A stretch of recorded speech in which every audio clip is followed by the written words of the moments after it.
Prepping a year's supply of food. Prepping a year's supply of food. Hello, y'all. I'm Dianna Brianne. I don't give advice, suggestions, information, recommendations. I just share with you my perspective on different topics, as is with this one. I hope you like, share, subscribe to all 5 of my channels. Links are pinned to the top of the comment section below. If you connect with me, I will likely connect with you as well with all 5. Well, I wanted to talk today about prepping a year's supply of food. A lot of people might say, well, why would you prep that far ahead? Just go to the grocery store. Well, yes, and that's normally what we do. And yet, I believe in always having what Grandma used to call the food cellar. Grandma always had a food cellar. She always had, jars of jam or jelly that she made. She always had, back then she canned her garden vegetables. She always had a fruit cellar, a food cellar, all kinds of cellars really.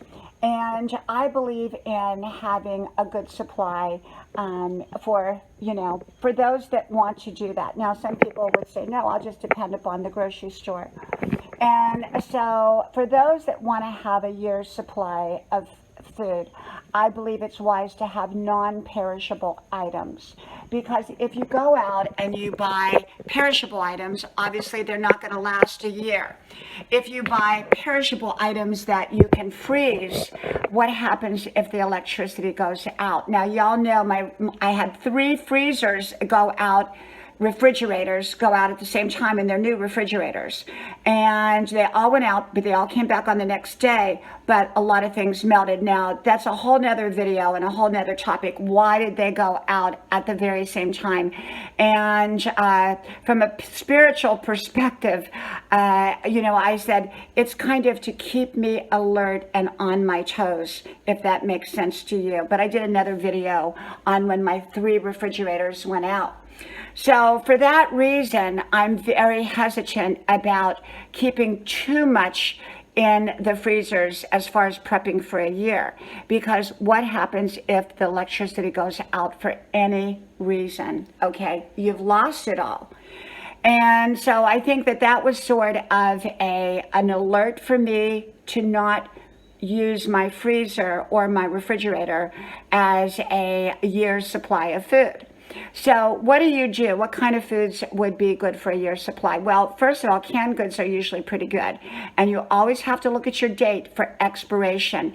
And then if it's coming close to expiration, I believe in using that up and then replacing it with another one of, a new one. That way it has a longer expiration date from the one that you're going to probably use, and kind of rotate.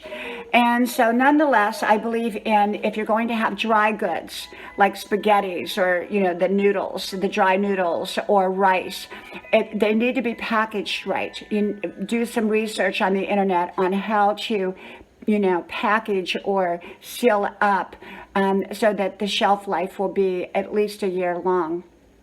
Because if you don't package it right or you don't store it right, it can go bad.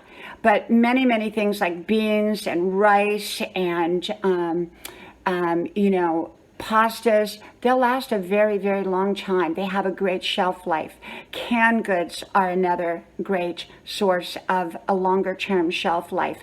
But you do have to check your expiration dates and rotate in and rotate out, in my opinion.